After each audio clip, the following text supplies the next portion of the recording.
Welcome to Attorney 911, the podcast, with attorney Ralph Manginello.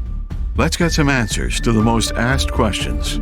We break down the legal issues and provide expert advice to help you navigate life's legal challenges. You might even call us your first responder to a legal emergency. Up next, real-world cases, valuable insights, and practical tips you can use today.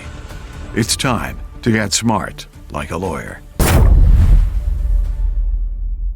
We are recording this podcast a little over a month into the new leadership time in Washington, and our world has changed a lot, including the immigration world, which is why we need your expertise in explaining to people what's going on, what could be going on, what they can do, what they can't do. So let's look at where we are in the world at this point with regards to immigration in 2025.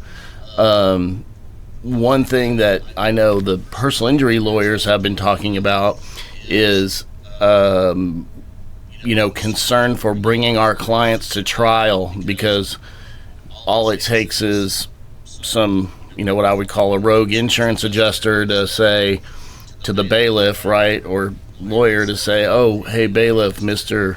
Jimenez or so-and-so isn't legal. We looked him up, and so does the bailiff have this duty now to go apprehend this person that's in court for their personal injury case? And it's just something that we're talking about and we're concerned about. So let's start there and kind of go on. Interesting. Yeah. I'm going to say that I don't think the bailiff has that duty. He's not an immigration officer. He doesn't have a duty of calling ICE. So let's hope that a bailiff would be fair and would not be trying to hurt one side. As far as I know, even with, I don't know if you remember that SB4 law that exists here in Texas, I think it's still on hold, if I recall, by the Fifth Circuit, and I would expect it to continue to be for now. But a bailiff is not even, it's not a police officer, but again, that's SB4. I do understand that they were trying to either get the military or to deputize the military or something to help ICE. I heard something about that. And I don't know if you've heard about it, Ralph, if you heard whether the governor wanted to do something like that, or I think the military, I don't know. I haven't heard too much about that. But to answer your question, no. Could there be bad people out there, or mean people, or people hoping to hurt somebody? I suppose they could call ICE and say, hey, we think there's somebody without papers here. Now, remember, right. The administration initially said it was for criminals. And, people kept thinking, well, people with convictions, people with serious convictions, people with violent convictions, people that are detained for convictions. So I think initially I had a meeting with the Mexican consulate, I want to say, the week of the inauguration. I don't remember if it was before or after anyway. And the Consul General of Mexico kind of mentioned that, to their knowledge, the people that were being picked up initially were people that were arrested or that were detained for crimes already in the jails. So, that made sense. You would think they would go after people like that. And then more and more now we're hearing of people with an old minor conviction or something that doesn't even make them deportable or inadmissible, maybe one petty offense that, still leaves them eligible to get a green card. We're hearing of people like that, and some people that were only arrested. Now when they go to immigration, we are hearing of some people picked up when they go and they're doing everything properly, reporting. And when I spoke to someone in charge last week, I'm the liaison with ICE and for the American Immigration Lawyers Association. And I spoke with the head attorney for ICE, who told me, it was very polite and very nice as always, and said, things have changed, and that they were using the Lake and Riley Act, which I really need to read more closely to try to detain more people. I think the issue we're seeing, Ralph, sorry it's a long answer and not a sound bite, but the good thing about the podcast is, hopefully I'm giving you the full answer.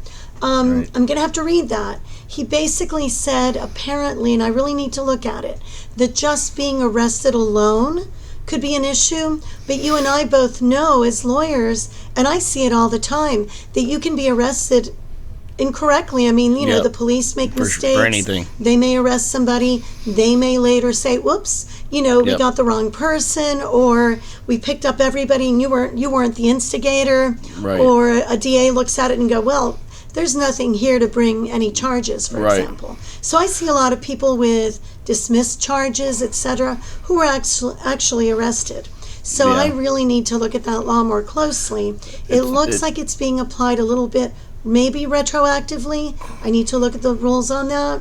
And also, I'm finding it hard to believe that just being arrested alone, even if you never get convicted, could result in being picked up, because that's a security risk. So I'm going to look at it more closely. But again, they were very polite to explain what had happened to a colleague's client, but it was concerning.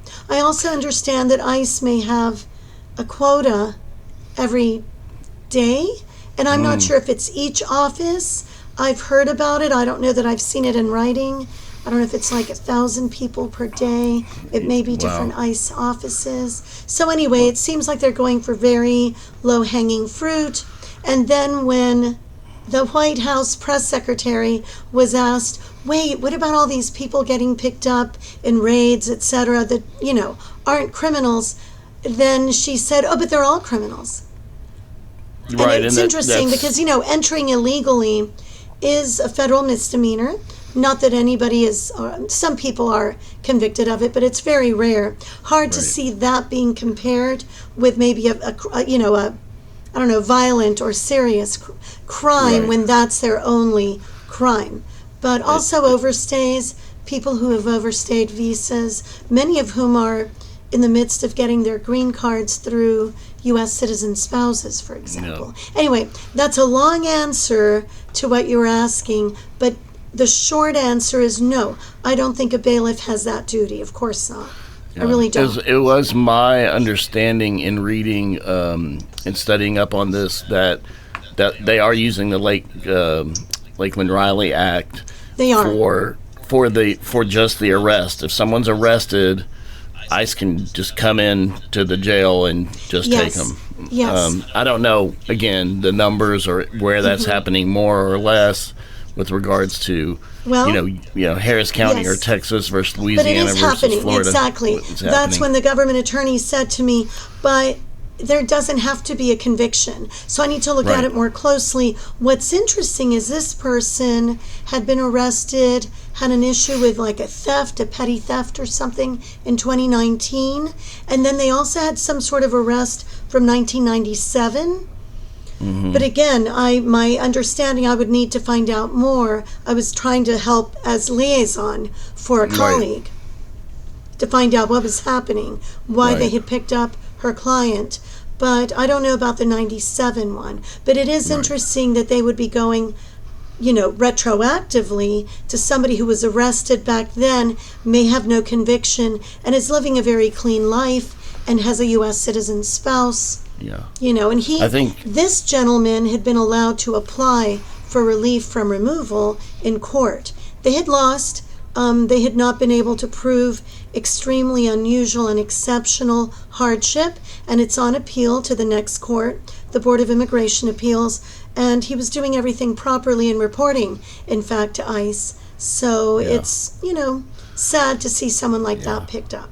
But I think they're just trying to make their numbers now. And yes, they're applying the Lakeland Riley Act, which, as you said, appears to, again, it makes sense for them to pick up people then that are in the jails that have just been arrested. Is that fair? Are some of these people going to be innocent?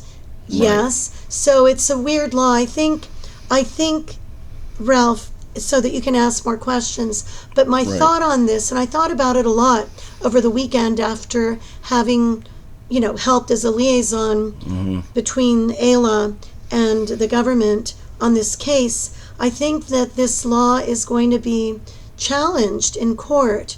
It seems to be not constitutional on various levels. So I need to study it more closely. I may start having my own clients picked up because of it, and I'm assuming I will be appealing some of these things or can litigate some of this myself. Right. I mean, I wish I wasn't going to do this, or I Right, weren't going to do course. this. I wish none of my clients were to be picked up. But again, if this is what they're doing, I think I have some clients with arrests from the past that are applying for getting their residency now, and I'm worried that they could be picked up. Well, in that the discussion among the personal injury lawyers was the end of the discussion, I guess, was it's our duty now as attorneys to, I guess, warn our clients this isn't likely to happen, but you are entering a courthouse. It's a civil courthouse, not a criminal. You haven't been arrested, but you don't have the proper documentation to be here. We're only here for your car collision case, but you are at a trial. There are bailiffs in the courtroom. They are, the ones that I frequently come across are Harris County, deputies and That's true. Work for the Harris County Sheriff's Office. Yeah. So, but anyway, long story short, we warn them, and then we also say, please contact an immigration attorney, like you, right? And just to know your rights and get more answers to your questions, because we're not immigration lawyers. And so I'd forgotten that the bailiffs often are deputies or sheriffs, but again, SB4 is on hold, so it's hard to know. Are you aware of the governor having already some sort of agreement with the sheriff's office or the HPD? I'm not aware of it, but maybe there is something. No, I'm not. I don't think so either. I mean, I just don't know. By the way, immigration attorneys, we're in the same boat thinking, okay, now we need to explain to our clients when you go report or when you go to an appointment, we can't be prepared that you may be detained. Now, here's the interesting thing. Think about it. They're in a catch-22. They need to do the right thing. If they have an appointment, if they have court at immigration court, if they have a check-in appointment with ICE, they need to go. And obviously, as attorneys and officers of the court, we have to tell them, you have a duty to go. You have an appointment in court. I can't tell someone, I wouldn't, and I can't say, oh, don't go to your court hearing. Right. I can't say that, and I would never. Or tell them not to go to immigration to report when they have to. But I also need to warn them, when you do the right thing, you could be picked up. And what the government attorney said to me, I could hear it in his voice. I think he felt bad having to tell me this because I could almost hear it. I think he was thinking to himself that it wasn't fair. And he said to me, well, things have changed. Things have changed drastically. And I could just hear this kind of almost a catch in his voice when he was telling me. But one thing he said to me too was, and your clients he basically literally said either catch-22 or some other expression like that. Because he said, because if your clients don't go, like let's say they're afraid to go and don't go, then we'll go looking for them, Right. So they're in a catch-22. Yeah. They're definitely getting picked up if they're found. One other thing that I have been reading about and I'm interested in is this removal of the temporary status for people from Venezuela who claimed asylum and came into the country legally through asylum. Right. And they're just on what I consider just a temporary status pending them being approved to live here. And then the Haitians as well. And sending, people that are here through that asylum program and just removing their status and sending them back to these what I would call war-torn countries. Venezuela is third world essentially at this point. And Haiti, hasn't had a government really much ever, but now it's definitely running by gangs. Just sending people back there. Have you had, some experience in talking to people and how that's going? Like, what's going on I'll let you know what I know. First of all, for Venezuelans, I remember that their temporary protected status, which is akin to a non-immigrant status. So they're here. When you have TPS, you are here legally. It's been very upsetting to me, even since the campaign season, to hear people in that administration call people with TPS, say that they're here illegally. I think I heard it said of the Haitians and maybe even the Venezuelans. So first of all, when you have it, you are here legally, and it is considered a status, albeit temporary. However, this is what I would say for people like that, both the Haitians and the Venezuelans. Ralph, not all the Venezuelans with TPS have pending asylum right now. And not all the Haitians with TPS have asylum right now. Generally speaking, they were not required to have asylum pending while they have TPS, because they were in no danger of being returned. And the nice thing about TPS, the temporary protected status that we call TPS, that passed in 1990, and the first Bush president was the first one to designate, the administration designates the countries. And one of the first countries designated back then in 91 was El Salvador. But when it's designated, even if you have an outstanding removal order, TPS protects you from being deported. And so it's a really humanitarian law, and it passed during a Republican administration. And it's really sad to see the way it's being treated now. But having said that, I would recommend for any Haitian, I don't remember the last date for the Haitians offhand, and don't want to go looking for it right now, but I do remember that for Venezuelans, it's April 2nd. So I would recommend to anyone in that situation to meet with a good immigration attorney. They don't have the funds to go to one of the nonprofits like Catholic Charities, the YMCA International Services, Tahirih Justice Center, especially if your fear of returning has to do with maybe gender issues, being an abused woman or something, that is related to that, or where women are being maybe persecuted more than others. But the other places that I mentioned would be looking at any kind of asylum case. I know I'm leaving some out. Baker Ripley. There are quite a few nonprofits that I know they're kind of overwhelmed, but they might have the bandwidth to start talking to people like the Venezuelans and the Haitians that are about to lose their status. And there's something in the immigration law for asylum, and I think this is really important.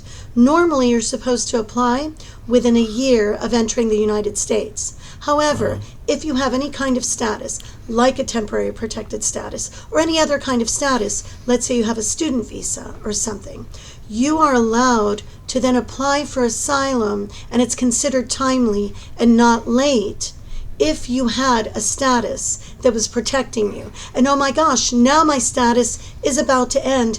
I am now newly afraid of being sent back to in this case, to Venezuela or to Haiti.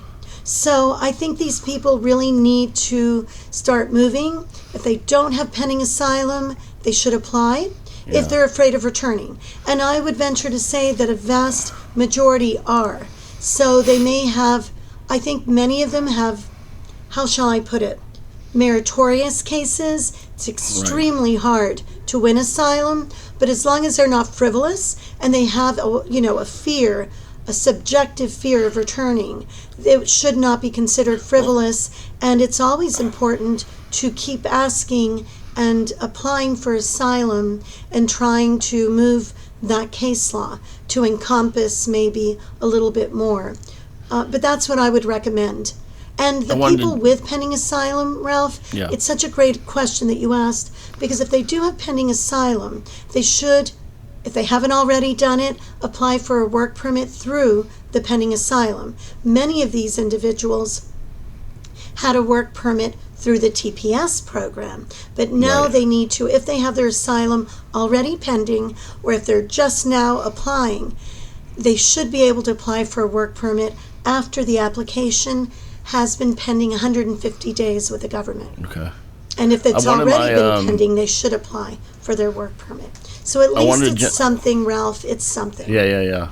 I wanted to jump in and make sure that our listeners know, because we're using words that you and I may, understand. But asylum, when someone comes into this country seeking asylum, my understanding is, and please correct me if I'm wrong, but it's that they are in fear of their lives or abuse in their home country, or persecution, or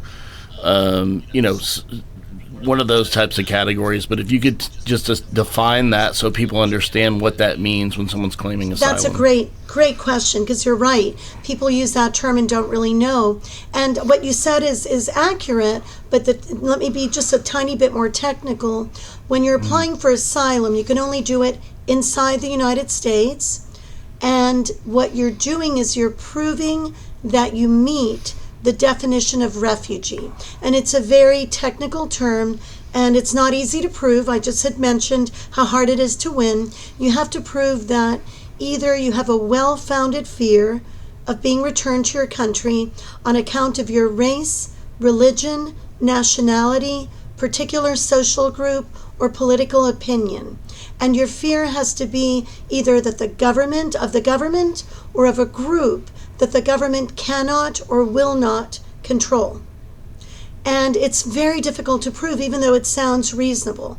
And either a well-founded fear of future persecution or past persecution on account of any of those 5 things. And there's also case law that allows, for example, forced, family only having one child. In China, there is some case law that protects that as well. But it's very difficult to win asylum. And yet, if people are afraid of being returned to their countries, it is their right to apply and to ask for it. And, and think about it, generally we see people where it's their political opinion, that they're in fear of, having repercussions because of it, or because they're a member of a particular social group that suffers persecution. But then we get into some really, really technical and bad, generally speaking, case law that's even difficult for me. I've been doing this for 35 years. Very difficult to really wrap your head around it and to be able to articulate that your client fits it. So again, we're talking some really technical stuff and difficult stuff. But yeah, what you said was true. But that's what we mean when we say asylum. And refugee is somebody in a third country, not their country and not the United States, where they're proving or have proven they're at a refugee camp and are applying to be designated as a refugee. And Ralph, they've got to prove what I had just said. The well-founded fear or the past persecution on account of one of those things that I mentioned. So it's not easy. So using a really, I think, obvious example to me would be someone who comes into this country from, let's say, North Korea, right? And they're like, look, if you send me back, not only I'm going to be killed, but my family's definitely going to be killed, and we're going to be imprisoned for the rest of our lives, And so that type of situation is like, it's pretty obvious because of, what we already know. Some are more obvious than others. Exactly. Sure. Okay. I'll give you a good obvious example, or it should be obvious, although I've had a judge who is no longer a judge not understand this. But if you're a Muslim and you convert to Christianity, you're considered an apostate. And in many Muslim countries, you would be beheaded. You would be persecuted, you would be killed. It's a really terrible thing. Right. I've had a judge that didn't understand that, and we had lots of evidence of it. So that case is on appeal. But generally, a case like that, if they find the person credible and they've talked to their minister or their priest, and they believe him, which my client was believed. And all my cases haven't had too many of these over the years, but I mention that because that one is usually the closest that I could mention to being a slam dunk. Maybe like the one you mentioned could be kind of a slam dunk as well. Many of them are a little bit more difficult and more nuanced, but some are much more obvious, yes.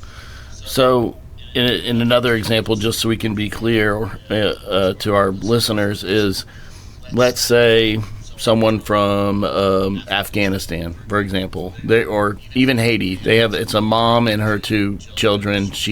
Her husband's dead from the war or whatever. She flees, gets to the United States somehow, and once she's here, she says, "Okay, I want to apply for asylum." Is that correct? They can say it, but then, it's going to be, they really need to try to see whether their case fits under the law. Are they afraid of the government? Is the government going after single mothers? Was her husband politically active? Was she politically active? Is she against the regime, is she having trouble with these roaming, gangs that are trying to take over different parts of the country? Has she already suffered some sort of abuse or worse, or threats and abuse from any of these groups? Is she not able to get protection? Is it because of something that she can't change that they're doing this to her? I mean, the analysis gets really complicated.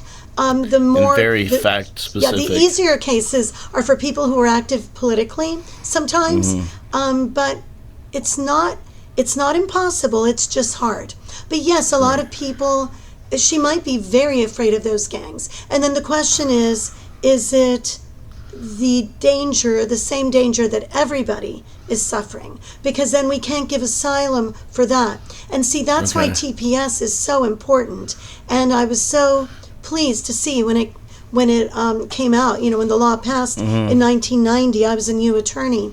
I'd been practicing for maybe, around a year when it was passed. And it's a really good law because it does protect those that are in danger of the general conditions. Asylum really isn't for the general conditions. So we have to find what is it about that person or that group that they belong to that are having problems. But so it's specific to that person and not the entire population. Right, race, religion, nationality, political opinion, or membership in a particular social group. So you try to see how it fits. And then fit more than you would think. You just have to sit and think about it. Right. Yeah. So if this same woman, she arrives at the United States somehow and she says, "I want to claim asylum because of A, B, C, or D," is she and her children automatically given temporary protective status if they're not from Haiti or Venezuela? No, they can be just sent back on the next plane? Yeah, that's a great question. Right now, my understanding is that nobody is being allowed to do that, that people are being sent back. And again, there is no temporary protected status. I should make it really clear that when temporary protected status is designated, when a country is designated, then the administration will always say or will show when it's extended or if it's not extended. And now, as you know, they're saying, oh, this one's going to end for sure. I think Haiti, as you said, I think they've said that it won't be extended. I know for sure Venezuela won't for the ones that applied in the second round. I don't remember now, but there may be some protection for the Venezuelans that applied for the first TPS that was designated. I need to look at that more closely. But right now, even if TPS existed, when it gets designated, it's got an end date for applications. Sometimes it's a wide date. Sometimes this is the first day you can apply. The end date for applying is a year from now or 18 months from now. Sometimes the application period is really small, like 3 months, let's say, or 2 months. So it really depends. But even when they were allowing someone to come and say, please, I need to apply for asylum, I'm afraid of returning to my country, what they were doing, both administrations, or all last 3 administrations, they are technically supposed to be given a credible fear interview. During the first Trump administration, they were being sent back to Mexico if they came on land, and they had to wait until they could get an interview with an asylum officer to see if they had a credible fear, or when they got their first hearing at the court, which they were doing at the border, like I think it was in El Paso and others, definitely El Paso. So right now, though, Ralph, I don't think anyone is being allowed to even wait in Mexico. I'm not really clear on that, but my understanding is that they're not allowing anyone. And this kind of started with the Biden administration. Near the end of that administration, my understanding was that people were not being, they had really limited the possibility of applying for asylum or speaking to an asylum officer to see if you had a credible fear and could at least move on to the next step to see an immigration judge and apply for asylum formally in removal proceedings. I think that was highly limited already at the border, even at the end of the last administration. Yeah. I have a theory that I've run by some friends and family, and it's pretty disturbing. But since Trump came into office, well, last summer he was given immunity from any official acts, so he can essentially do what he wants, which he's doing. And so then he gets into office, he pardons all these January 6 people, even the people that were violent and stabbed officers with flagpoles and My gosh. Did all this awful stuff. Yes. So he pardons all those people. Awful. And so my theory, and I haven't seen it happen yet, but I could see it happening, is that you have these followers of his who are diehard followers, and they get a group together and they say, hey, look, Trump can basically do whatever he wants, and he already pardoned us for having a riot at the Capitol and attacking police officers, so why don't we go to that neighborhood over there where all those Haitians live or Venezuelans live or Mexico, whatever nationality, and say, let's go over there, let's round these people up and stick them in a truck, and we're going to drive them to the border, and we're going to help Trump get rid of these people, right? Which could end up being violent, or or you're rounding up people that aren't here illegally or whatever, and tearing families apart. And then they go do this with no repercussions, because if let's say they do get arrested for it, and Trump's like, oh, I'm going to pardon Joe and Bob and Mary and Larry for what they did because I don't think that's a big deal. We want those people out of this country anyway. And it's really, really scary, right? Right. No, it is scary. Well, everything is scary now, because what you just described would entail kidnapping, assault, lots of really bad things. Yeah. So I would hope that if anyone were to try any kind of vigilante type groups, I would hope would be prosecuted. But it is really scary what you're saying. Scary. Let's hope nobody does that. It would be highly illegal to kidnap people and take them across state lines, or to injure them, or worse. And it would still be murder if they killed somebody, with intent, with mens rea. So, that's scary. That's really scary. Ralph, It's just scary. Everything is scary right now. It really is. Yeah. It's upsetting to me to think that a client that paid his dues for maybe a very minor infraction years ago and is now eligible for his green card, or worse, somebody who was just arrested and incorrectly, charged, and then it was all dismissed, for them to now be subject to being picked up and detained or deported or something when they're eligible otherwise for a green card is extremely concerning. It definitely is. So, things are a little bit just very concerning right now.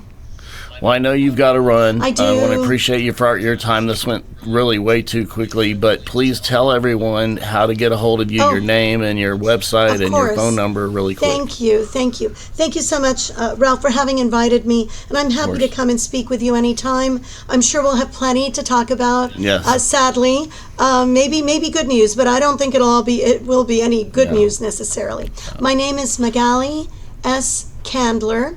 My middle name is Suarez. My firm name is Suarez Candler Law, because I use my maiden name as my middle name. And our number here is 713-672-2635. And I would ask people to call. I do have a little mini website. I keep saying I'm going to have a really big, nice website. I do have one that is, I think it's www.suarezcandlerlaw.com, and it's mainly, at this moment, a placeholder, but I do need to grow it, and I should, especially now, I think. But I tell you what, I'm so busy, just from word of mouth all these years. I've been doing it 35 years. I'm board certified in immigration and nationality law. I've been the director of a nonprofit program, was there for 10 years. I've been a partner at a big immigration firm, left on friendly terms, and I've had my own firm. I was there almost 15 years, and I've had my own firm for a little over 10 years now. So, Yep, I'm Well, thank happy you for- to help people. I've got a little bit of a Yeah. waiting list for consults, but if people